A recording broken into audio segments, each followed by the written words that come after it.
Welcome to All Villa, No Filler. Remember to subscribe to the podcast, follow us on Spotify, Apple, YouTube, and wherever you get your podcasts. This is an interview special with one of the best football journalists around and one of the best Santa Claus impersonators by the look of it, Sam Tighe. It's great to have you back on, Sam. Oh, it's good to be here, buddy. Good to be here. I dressed up for the occasion. Like, I'm sure if I tilt my head slightly, you can all see my Aston Yeah. Villa themed Santa hat. Uh, Um, well, I, I genuinely have no idea where I got this. Like, been thinking about it. Like, where did this pop up in my life? But it's been here for a while. Every year I get to put it on. This year, it's being worn more proudly than ever. absolutely. The presents are flowing in from all of the teams at the moment with the points are picking up. Look, it's the question on everybody's lips. Are Aston Villa in a title race? Dare we say it, Sam? I'll leave it to others to say that, Frankie. And there's been no shortage of fans who have put Villa's name into the ring here. So like I'm the sort of person who would just assume that even if Villa were given they had one, they were what 3 points clear, final day of the season, home game against the bottom club, a situation not unlike this Friday, Yeah, and all Villa needed was a point at home to win the title, I would be adamant they wouldn't do it yeah. because I am a battered and bruised fan. So I'm trying to protect my emotions. I'm just trying to enjoy the ride. I feel a lot like Spurs fans from 4 weeks ago. Remember, Mm, before Spurs kind of fell off the cliff a little bit due to the injuries and suspensions they sustained. Everyone tried to keep putting Spurs into the title race, and all the fans were saying, "Can you just leave us alone? We're mm. just trying to enjoy what is a very nice period for the club." That's my mantra. But if we get to March and things are still looking like this, I'll start to change my tune a little bit. But the football season it takes a very long time to elapse, Frankie. We're not even halfway through yet. I'm just trying to protect myself right now. How about you? Yeah, I mean, look, football's there for dreamers, isn't it? All football fans should dream. And I mean, my first season I ever supported Villa was the 92-93 season where we finished second. And then I do remember the John Gregory 98-99 run as well, and then that all fell apart. And then even in the Martin O'Neill era, there was a period where we were top three, I think, in like February or something. Top at Christmas, I think, was one. Yeah, 08, 09 area, definitely top at Christmas. And then obviously, I think that was the season the Cisco Moscow yeah, nonsense happened. So this is what I mean when I say it's a long old season. A hell of a lot can happen over the course of 3 months. Villa have got to play what 3 games in the space of about 8 days coming up very soon. And with the ability to take or lose 9 points for every team in this league in the space of 8 days, like the table could look really, really different. So like you just have to remember these things as you go. It doesn't mean you can't enjoy it, and that's yeah. exactly what I'm doing. I was enjoying every game. I'm loving the fact that I can sit there and watch the concession against Brentford and not get too worked up because Mm, like I have a lot of faith in the team and they've earned my patience. yeah. Um, so that's great. Enjoy the wins, enjoy the points, enjoy the goals, enjoy the fact that you have faith in the team to come back from these scenarios, which actually wasn't the case. Like again, 2 months ago, Yeah. it was early in the season that if Villa went 1-0 down in the away game, that was it. They were going to lose for the most part. Mm. That's changed. So, it keeps rolling, keeps improving, keeps ramping up over the course of the season. Just enjoying it, mate. Just enjoying it. Yeah, it's a very special time, a very unique time to support Villa. No matter what comes, and you know, given what's happened in recent weeks, beat Tottenham away, a draw against an extremely good Bournemouth side who have been showing us how good they are by going to Old Trafford and winning 3-0 and getting really good results recently. Very hard fought draw, which now in reflection looks like a really good result. Yep. But then after that, beating Manchester City in one of the most incredible performances I've ever seen, maybe the best performance, 3 days later beating Arsenal. Are we, I mean, is this the greatest run of performances you've ever seen from an Aston Villa team? I think in all the time they've supported us. Uh Probably Hmm. because you have to scratch the memory banks, don't you? Obviously 10 wins in a row in the championship to get into the playoffs Yeah, is one of the most remarkable things I've ever seen. yeah, But you have to take into account the level of quality.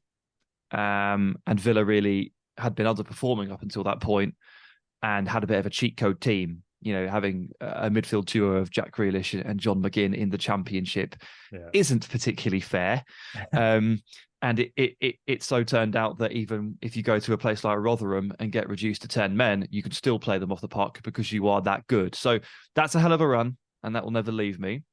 But this, at a much more advanced level, juggling European competition as well, travelling in and out of Bosnia and in and out of AZ Alkmaar, in terms of this run that Villa have been on here. It's quite remarkable. It really is. And I just keep looking down the fixture list, and it's just such a shame about that Bournemouth game, because it just would be, what would that be? It'd be a lot of wins. It'd be a lot of wins in a row, if not. But it is a great unbeaten streak. I can't remember what runs Villa went on back in the Gareth Barry, James Milner midfield duo era. I can't remember if there was a run like this. When we talked earlier about the fact that Villa were top of Christmas around that time, I mean, presumably that was an excellent run. And it would have had some incredible finales in it, like the Ashley Young Goodison Park moment. So maybe I have seen it, but recency bias would tell me that this is the best, notwithstanding the 10 games in the Championship. We can't forget that. Yeah, I think that's a very good point. I think I remember in the O'Neill era, was it like we won 7 or 8 away games in a row or something like that? I feel like we were much better away from home, weren't we? Where we could counter-attack. Exactly that. I think when we had to break down any team that defended against us at home, we were quite one-dimensional, which I think every single game at home felt like we were playing Stoke. Yeah, it did. Yeah, it was like, And I think I say that because I distinctly remember John Carew's ridiculous goal against Stoke, and obviously already 1-0 down at the time, and those problems were causing huge. So those games were causing huge problems for Villa, where teams would just rock up and be like, "All right, we'll just try and break us down then." And look, there's a bit of that happening now. We're starting to see that. Forest did it. Brentford did it. Brentford always do that against the top sides. And it's just pleasing to see that Villa can come up with the answers, because that hasn't necessarily always been the case. Absolutely. And I think that's going to be the test for the season going on. I still think that Nottingham Forest game is in the back of my mind. And, Brentford, I mean, it's so difficult to score at their place. Very few people go there and win, which again is a great sign of the fact we actually did, particularly with the player back 5 and a 4 in midfield. So tight. I mean, they're so well coached at home. Yeah, but, there were certain moments in that game. I was watching it with my wife, and often try and point stuff out to her as she's trying to figure the tactics out herself, and I'm like, look at how close all of their players are together. Look at the D around the box, and look at the 9 red and white striped shirts that you can see all within sort of like 20 square meters of each other. It is absurd. Yeah, this is what they do. And look, to be honest, that game may not turn out as good if Ben Mee doesn't, do what he does. He's like a bull seeing a red cloth, isn't he, when he sees a Villa shirt? What is going on?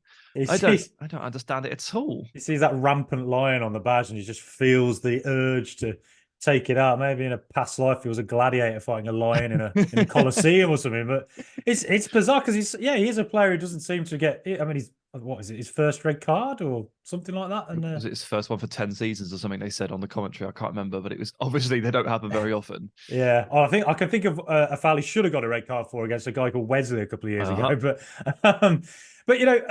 with Villa at the moment, who do you think are Villa's 3 most important players right now? If you had to say, it's a pretty difficult choice, I think. No. This is not difficult because what would be difficult is to rank the 3. Right. But the 3 are Douglas Luiz, Emi Martinez, Ollie Watkins. Yeah. I believe. I agree. And that's not to disrespect a lot of what the other players are bringing to the table. And we could go through the whole team if you wanted to and talk about, what Pau Torres gives you in possession, what John McGinn gives you in terms of dual winning and counter pressing. Like the list is endless. But Watkins is obviously the best striker at the club by far, and you need cutting edge if you're going to win games. Douglas Luiz is the player that makes everything tick in the middle, and when he doesn't play, it's really, really obvious to Villa. And Emi Martinez is so far ahead of Robin Olsen and so unique in the context of his style that he is clearly one of the most important players. And if Emi Martinez was injured for a stretch, Villa would not be able to play the high line. Like, think of the cascading knock-on effects that an Emi Martinez injury would make to the rest of the team, to the defensive line height, to their ability to play the high line, to the ability to then press the ball higher up, to distances between the lines, for John McGinn's ability to roam and destroy. Like, I hope we don't see it, but like the knock-on effects would be quite severe, and I think it would impact pretty much every area of the pitch. So there is an argument for me to say that Emi Martinez is the most important. Yeah. But that's not a particularly fashionable answer, because goalkeepers don't necessarily tend to get that respect.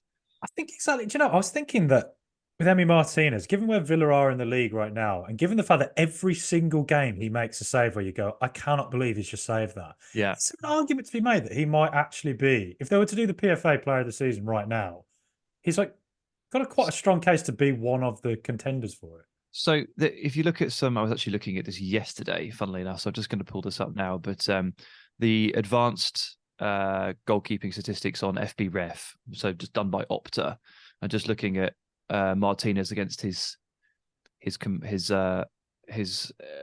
stop drinking my water, cat, his fellow goalkeepers. So they've got a measurement which is called PSXG, right? So it's post-shot expected goals plus or minus. What that means, for those that don't know, is Opta measure the XG value of every shot that a goalkeeper faces and look at how many goals they concede. And then they go a plus or minus figure on, like, have you saved more than you would expect you to, or fewer than you would have been expected to, based on the shots that you faced. Top of the league is Vicario, who has prevented 5.0 more goals than expected based on the shots that he's faced. Wow. And then joint second, Alisson and Emi Martinez, 4.1 in the positive. Wow.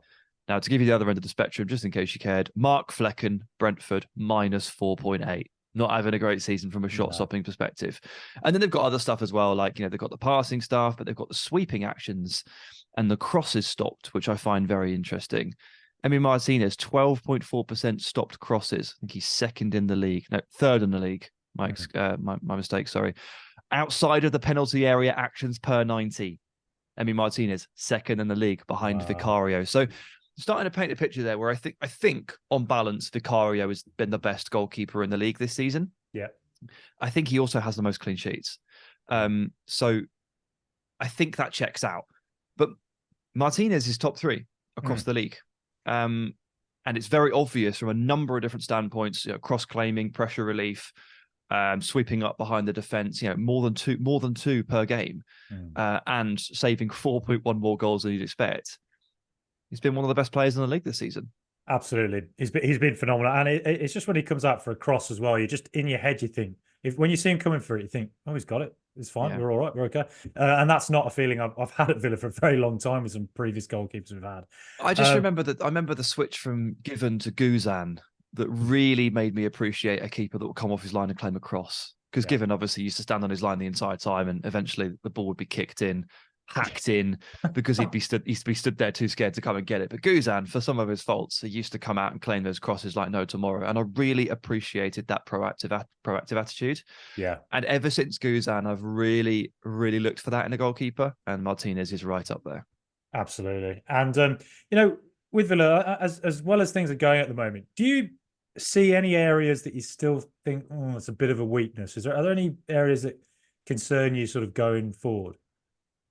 I mean, look, you have to caveat this discussion, which is ultimately about, like, what can you possibly fix in January? Yeah. You have to caveat it with the fact that I'm pretty sure that Villa don't have that much wiggle room on FFP. Yeah. Just off the back of not selling too much to balance the books. I know obviously some academy sales will help, but it's still not an astronomical figure.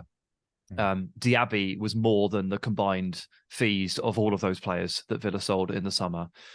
The fact that any fees that Villa might get in January, you'd feel would be quite low. Like who's potentially on the chopping block? I mean, it's clear that they don't trust Dendoncker. How much is he going to fetch? 5 million maximum. Yeah. Bertrand Traore, his contract comes up at the end of the season, so I reckon he'd be released on a free or for like a 2 million fee, something like that. Good to get the wages off the books, but you're not going to get too much in terms of a fee. Timo Robertson is probably going to go. Again, not much. Not going to be worth much. And then you've got, what I keep coming back to, mate, is the terms and conditions on this Nicolo Zaniolo deal, which just looked like a Klarna deal, didn't they? It's like, Yeah. it's like, I can't afford this coat, but I want it, so I'm going to pay it in 85 installments. And like this is Monchi, having spent time in Italy, learning the art of a back structured deal, Yeah. and working his way around what is probably a bit of a stopper from FFP. Mm, So I do struggle to believe that whatever I say next can actually be fixed. But mm. right back still bothers me. Yeah. Like it just does. And like Esri's been really good there. He's been really, really good, serviceable there. I still do kind of want him back in the middle because I liked his partnership with Torres, but Diego Carlos is starting to play really well, so I get it. And generally speaking, like Villa have been very good in this alignment recently. But I don't like Cash at right mid, and No. I don't like Konsa at right back as a combination of the two.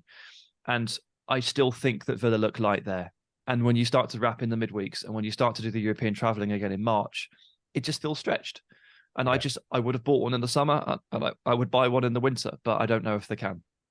Yeah, and I think you're right. I think when Cash plays further forward on the right, he looks uncomfortable with his back to goal, back to sort of the goal we're playing towards, Mm. and he's not too confident of beating a man like breaking a low block. So I think I just get the vibe that he's in and out of the team a little bit at the moment. That Emery might be looking at that as saying to Monchi, that's probably where I'd like to strengthen. Yeah, I'm not saying like he should be sold, but like Yeah. I mean, obviously going into the summer, we did have our questions, didn't we, about whether or not Emery was fully convinced by Cash, Mm. and while initially he did well to start the season, again last month or so, it's brought back those questions, hasn't it? Mm. Like Cash is on the bench a lot, or Yeah. he's playing right mid a lot. Yeah. Or he gets the game against Zielinski, which is like the biggest throwaway game ever. Like if you're starting against Zielinski and you're not coming back from injury, or you're not Pau Torres, you should Mm. be worried.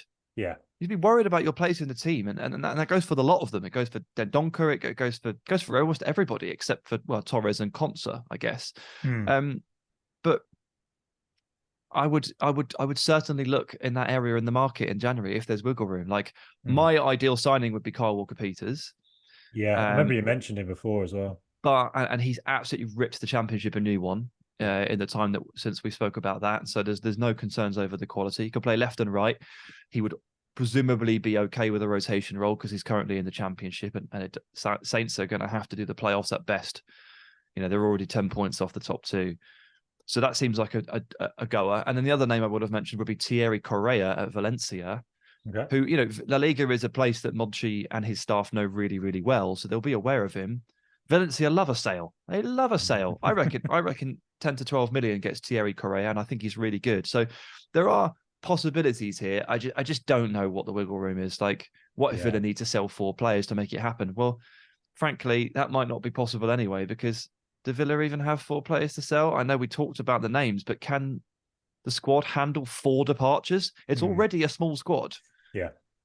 And, looking at that squad, and we sort of talked about the right-hand side, I mean, we talked about Tielemans at the start of the season in quite in depth, and Leon Bailey as well, we've talked about. And Bailey was a player that, to be honest, I'd sort of lost faith in really to ever find consistency. But the way those two, ever since that Alkmaar game where we won 4-1, the way those two have risen and found quite a nice partnership as well, actually, on the right-hand side. How are you amazed at just how well they're doing, the two of them? Yeah, yes, maybe. I'm amazed at Bailey. Although he always gives you that moment in a game where he just fails to control a football, and you just go, "What is this guy?" But then 5 minutes later, he whips it across that creates a goal, and you're like, cool, okay. So give him the ball 5 times, he loses it 3 times, he wins a corner the 4th time, but the 5th one's a goal. Yeah, and like that, he is who he is, right? Tielemans has been very interesting. I've taken a bit of stick from some Villa fans over the last few weeks or last month or so because I was so doubtful of Tielemans. And I'm the first to say that I've been impressed with him over the last month or so. It took an alarming amount of time for him to put in anything at all. It was 2 months of nothing. Yeah. And I was feeling pretty worried about that. What I would say is that his good performances have not come in the area of the pitch that I think he was signed to play. So if he was the Douglas Luiz rotator and the player to step in at the base of midfield, he has not played well there once, from what I can tell. 15 minutes at the end against Palace aside, I don't think he's played there well once. And the Bournemouth game, he was in there, and he really struggled, although they all did. It's Emery basically finding other areas of the pitch to play him in. Mm-hmm. He's like, okay, I'll play you at 10. I'll play on the left. And I know he didn't play well on the left against Newcastle opening day, but again, asterisk. Yeah. Generally speaking, he's played anywhere but the position I think he was actually signed to play. And over the last month or so, it started to come good. Yeah. I don't know what the injury was that kept him out at the weekend. I thought he was just coming off against Arsenal because he was knackered. Yeah. But maybe he had a tweak. Again, that was some high intensity running right there, and he had done very little of that for 6 months. Yeah. It is quite amazing how much effort these guys are putting in at the moment. With the 3 games we've got coming up now, Sheffield United on Friday, the game where all goes to plan, we could be top of the tree. Manchester United a few days after away at Old Trafford, and then Burnley. 3 games we won't be with Boubacar Kamara after his red card, silly red card against Brentford. How are you feeling about those games? I think genuinely, if you're going to lose Kamara for 3 games, obviously you want him at Old Trafford, but Sheffield United and Burnley at home, like, surely that's like, if you were to paint up the 2 fixtures, that you'd be like, okay, if we're going to lose a really important midfielder, like, where could we lose him? And this has got to be it, hasn't it? Yeah, this has got to be it. Yeah. And it's not got that. I don't think it's got that kind of like false dawn vibe to it that, like, a lot of people would have said that losing Kamara for Bournemouth wasn't going to be that much of a problem, but Bournemouth are so physical that you were like, no, this is actually a problem. I certainly don't see that from Burnley, and I don't necessarily see that from Sheffield United. So just losing him for Old Trafford stings a bit. Yeah, but we'll have to find a solution. Probably McGinn in midfield again for the foreseeable future, unless Tielemans is back in and back fit. I don't know. By the way, on McGinn, I thought I'd share this with you because it's been bugging me since Sunday. I got an Argentinian ESPN stream for the Sunday game, and there was a legendary Argentinian commentator on the microphone. He sang songs about the Villa players. Okay. He sang a song about Dibu Martinez, and then when Alex Moreno scored, he made up a song on the spot about Alex Moreno, which was which is amazing, and I think I'll take a lot away from that. But one thing I can't get out of my head is the way they pronounce McGinn. Right. They call him MacGinn. Okay. Right. So there's an emphasis on Mac, I think probably from McAllister. Yeah. So they don't say Muck, they say Mac, and then they called him MacGinn. Right. So every time he got the ball, they go, MacGinn. Okay. And in my head, since Sunday, I've been calling him John MacGinn. Right. And having to switch back to McGinn is so difficult. Yeah. So difficult. But wow, what a stream. What an experience the Argentinian ESPN stream is when you watch Villa.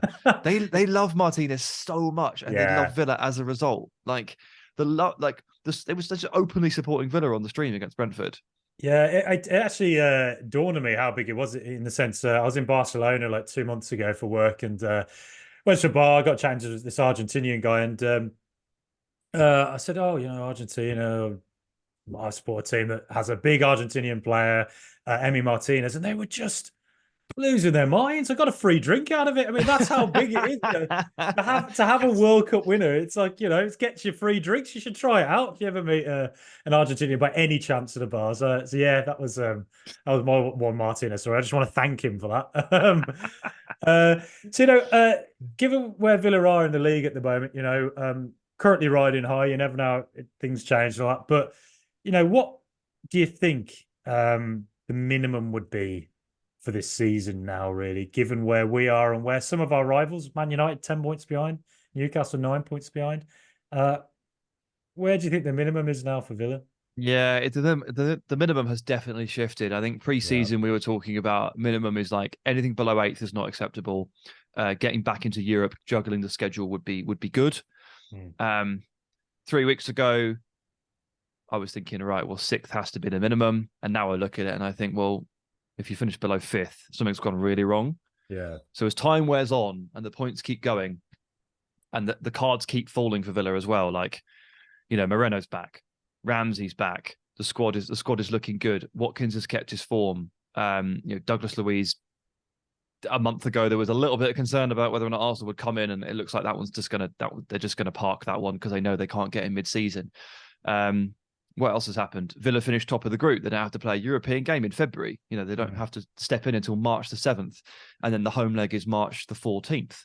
What a blessing that is to not have to play those 2 games in February, to do that travelling, to muddle that schedule.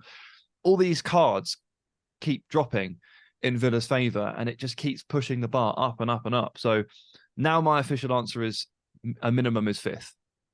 After the start that's been made and the mentality of this team that you can trust, the minimum is 5th. Yeah. But quite frankly, I think at this point I'll be disappointed if Villa don't finish 4th. Yeah. A lot depends on the European campaign and all that stuff. I know, but at this point, from where we stand, 4th seems like it has to be the goal, and I reckon fans would be quite upset if we, like, taking into account like how we're feeling right now and how it's going. I think they'd be quite upset if we don't finish 4th. But obviously, we all understand that there's a lot of football to play. Injuries can change everything. Suspensions can change everything. Anything can happen. And yeah, absolutely. That it's still so hard as a Villa fan to, we've had such near misses and crushing disappointments for so long. It's hard to like truly believe, but the evidence before our eyes is 15 home games in a row that we've won, and a full year of just incredible performances. Like I think we have to just look at it and go, yeah, it's like Champions League now is like, feels like the bare minimum. Given, although Tottenham, are likely to get a few of their big players back quite soon, and I imagine we'll go on a better run again. But it's going to be competitive for sure. Yeah, I mean, maybe on Spurs. What's the gap to Spurs? 33 to 38, 5 points. Tottenham are going to get hit really hard by the Africa Cup of Nations. Actually, that might be a reason why Villa just can't sell Bertrand Traore. I guess he's going to be out there for Burkina Faso and just not really able to do a deal. But Tottenham are going to get hit hard, right? They're going to lose Basuma again. They're going to lose Pape Sarr again. Are they going to lose one more? I think there's another player somewhere in there, which is going to make things difficult. So again, their midfield's going to get kind of wiped out a little bit. I think the plan was to have Bentancur, but unfortunately he got injured. It's sparked an interesting set of social media interactions, hasn't it? That one. But yeah, Tottenham are gonna suffer in January more than Villa for sure. Okay. Newcastle have a lot of players injured, and the thing with Newcastle is that I think they're brilliant, and I think I've full of respect for their play style, and when they're on it, goodness me, can they run you over? Oh yeah. But the thing with Newcastle is that if they're not on it, that their entire player style. Their play style is intensity. That is how they define themselves. If they are not on it, if they can't reach those intensity levels, they're actually significantly worse as a team because they can't control the game by being on the ball. They control games through sheer energy and intensity. So as the injuries rack up and the games rack up, and Eddie Howe finds it more and more difficult to find that freshness, their ability to control games and therefore win games dips quite significantly. And again, that just kind of works in Villa's favour, who were a bit more like Newcastle last season, but this year really just want to control games by having the ball and controlling tempo. Yeah. Which, when you have to play, potentially 55 games in a season, that is the right way to go about things. And that is the right way to manage your fitness levels and maintain a grip of control over games consistently, no matter who's there, no matter how intense the schedule is. So I look at all that and I just think, no, Villa have every chance. Yeah, they really do. They've every chance of outlasting Newcastle over the course of 38. Every chance of opening up an even bigger gap on Tottenham by the end of January, and then that might be enough. It's exciting, isn't it? See what I mean? Yeah, I'm smiling. I'm grinning. It's exciting. It's and also something that is interesting to keep an eye on is how this season the right hand side has really come alive thanks to the form of Bailey. I think Tielemans going up there has worked. The left hand side was decimated at the start of the season with Ramsey, Moreno, and Tyrone Mings all been injured, and Buendia as well. But now Moreno and Ramsey coming back at exactly the same time. I think there's actually scope for growth and for a new dynamic to emerge at Villa with Pau Torres there as well on the left hand side, which I think it could be like almost perfect timing if we can just avoid any more injuries. That suddenly it's like things are just feel like they could be falling into place a bit. I Uh, know, I know. I'm hoping that Ramsey he finds that level of sharpness in the next couple of weeks, yeah. because it's not there at the moment. It's getting better. Mm. Quite obviously, it's getting better. I forget which game he came on against us. I'll just have a quick look because obviously he came against Brighton the first time he returned and immediately scored, Yeah. and then he was out again for a while. Tottenham, he came on for 1 minute, passed the ball straight out of play. Legia wasn't so sharp. Bournemouth, he really struggled with the intensity on that Yeah. game, I thought. I mean, obviously everybody was, but he lost a lot of duels. He lost 6 duels in 15 minutes. Right. City, he was fine. You know, he doesn't get too much to play. Zielinski was not. It was not a real game of football. But then Brentford was like there were signs of life. Yeah, there were. Unfortunately, he skewed that finish wide, like really badly wide when he got let through. But like the dynamism was there. I think against Arsenal, his ability to run off the ball and carry the ball was really important in seeing out the result. You're starting to see those signs now that Ramsey's getting there. But what he really needs to do is hit one ball really sweetly into the corner. Yeah. And he'll know his confidence levels will shoot through the roof and he'll be back.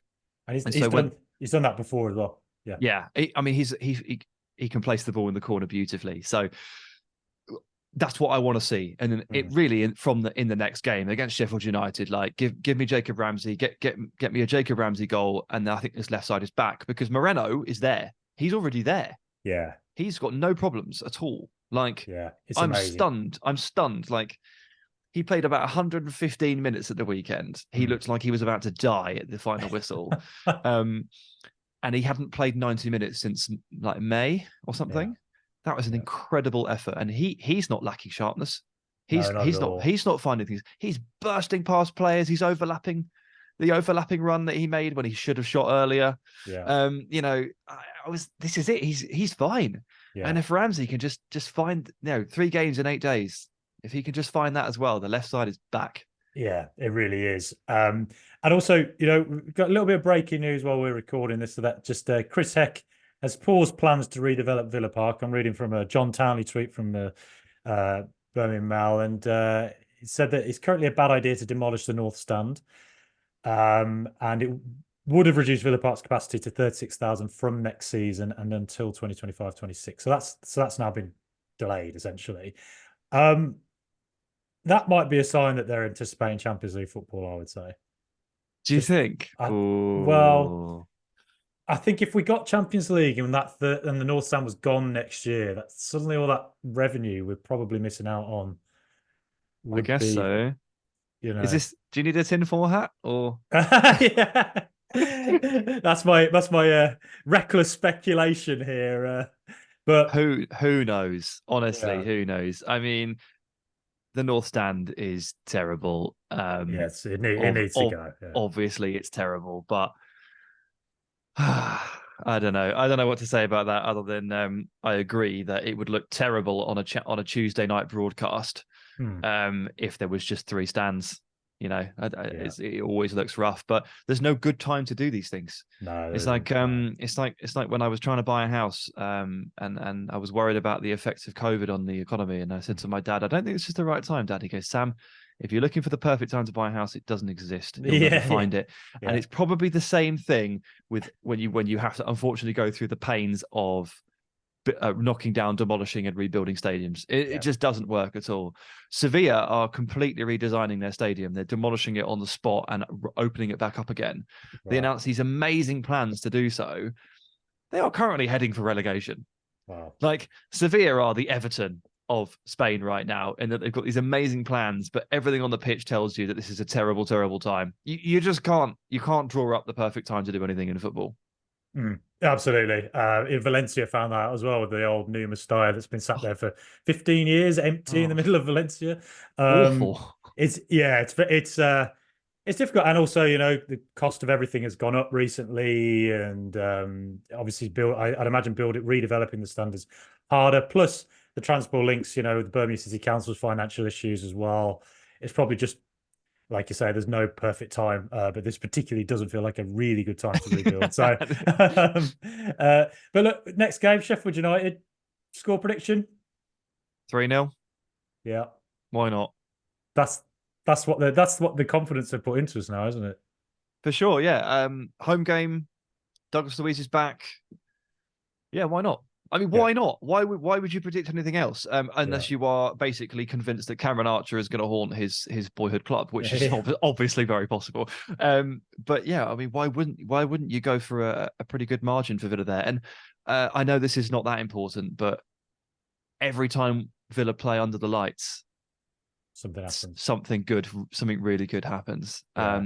Villa Park in the dark, it's good stuff. It's true. There's just a vibe in there, and at the Yeah, moment, the positive vibes will pass on to the pitch as well. And yeah. my prediction is Zaniolo scores his first goal for Villa He's in the already. Premier League. I was gonna say he's already got one, Yeah, mate. You yeah, can't take it away from him. He's been yeah, working really hard for that. yeah, yeah. That would be lovely, wouldn't it? I hope he takes a lot from that. I thought he looked pretty good at the He weekend did. off the bench, like much more sure of himself, Yeah, and also just like able to bounce off tackles a bit more and anticipate contact a bit more in the way that I think he's a big guy. I think even he was a bit like, well, his leg's a bit physical, isn't it, to start yeah, with? yeah, But he didn't look like he was struggling with that at the weekend when he came off the bench. I think he got into that game really well. I hope that goal has done it for him. yeah. Because he felt like he just needed something like a goal, and now he's got one. That display against Brentford was a Yeah. positive The only sign, I think. disappointment I've got here is that because he'd missed so many chances, I was convinced that his first goal for Villa was going to be like like Yeah, basically a Puskas award, yeah, yeah, just righting all the wrongs and the averages of everything. yeah, Like missed 25 chances, but your 26th one is from halfway. yeah, And it goes in or something, or an overhead kick. He feels like he's been winding up for an overhead kick from a corner all season. I'm yeah. a bit disappointed that it was just a relatively simple trap and finish. Yeah, yeah, because you're exactly right. It kept feeling like, I mean, we were when we saw the Zielinski game and he had that bicycle kick that he nearly scored, and Oh, it just the amount of chances he had that you were just like, oh, so close. it's never going to happen, but it happened. But yeah, and I'm going to say Pushkas winner on Friday night. That's what's going to Okay. happen in front of the whole end. But Sam, before we wrap up, it's Christmas time, as we can see. Favorite Christmas movie? Go on, give the Villa fans what should we watch this Christmas? Oh, so I do have a list of Christmas films that I watch, but they're not actually Christmas films. We do a bit of like, let's call it a Christmas movie marathon. Mhm. But it's not a marathon of Christmas movies. Right. It is a movie marathon at Christmas. Yeah, yeah. So we try to watch like all the Lord of the Rings and all the Star Wars and stuff like that. And so those to me are a little bit Christmassy, and we started working our way through those. But my actual favorite Christmas film is Klaus. Okay. Do you know Klaus? No, I don't know Klaus. No. It's an animated one, Okay. and it's amazing. It's Okay. absolutely amazing. It's about the origins of Santa and a kid who is forced to be a postman in a faraway island where terrible, terrible things happen. It's Right. brilliant. Not enough Okay. people have heard of it. Klaus is on Netflix. All It right. is fantastic. I'll check that out. I mean, for me, it's I'm a bit more die hard. Where good guys are good guys, bad guys are bad guys. I'm Yeah. all over that. I Gets mean, me I through think Christmas. I think that Die Hard is a Christmas film, so you're fine with Yeah. that. Don't worry, you're safe here. And my other film that I also watch at Christmas that isn't a Christmas film, Robin Hood, Prince of Thieves. There's just a vibe to it. It feels like Okay. cheesy, ridiculous. I'm all about that. Okay. Fair enough. Cheesy, ridiculous. I might rename the podcast "Cheesy and Ridiculous." But Sam, it's been absolutely brilliant to chat to you. Particularly at such a positive time for Villa. But for those who don't know, I'm sure many do. But for those who don't, where can we find you online? Yeah, so all the social media platforms is STighe Football, STIGHE Football. I'm actually tweeting less and less. I can't think why. I Yeah, can't be asked with all the arguments. yeah.